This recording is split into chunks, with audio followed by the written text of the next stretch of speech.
Vacuoles. Vacuoles are storage sacs for solids or liquid contents. Vacuoles are small sized in animal cells, while plant cells have very large vacuoles. The central vacuole of some plant cells may occupy 50 to 90% of the cell volume. So, vacuoles are fluid filled membrane bound spaces in the cytoplasm. They are separated from the cytoplasmic fluid by having a membrane bond structure, outer membrane, that is called as tonoplast. Tonoplast separates the vacuoles from the cytoplasmic content. So vacuoles are smaller in size in animal, but it is very large in size in plants.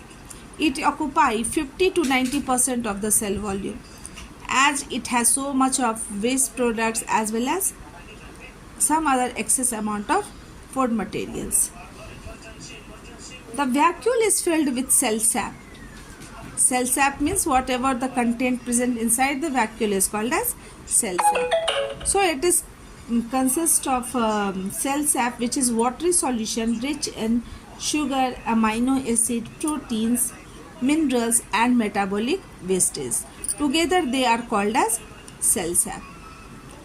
In plant cells, vacuoles are full of cell sap and provide turgidity and rigidity to the cell.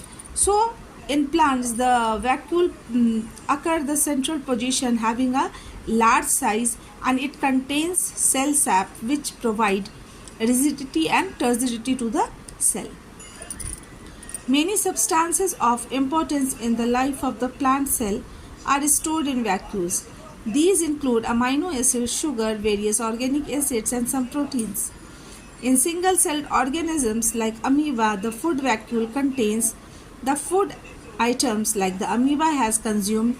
In some unicellular organisms, specialized vacuoles also play an important role in expelling excess water and some waste from the cell. So basically we have three types of vacuoles. We have sap vacuoles, food vacuoles and contractile vacuole. Sap vacuole found in both plant and animals. Food vacuole, actually it is found in unicellular organisms like amoeba. It helps in digestion. Now contractile vacuole. It is found in some protozoans, freshwater protozoans. They help in regulating water balance by pumping out excess water. So what the contractile vacuole do, it helps in osmoregulation. It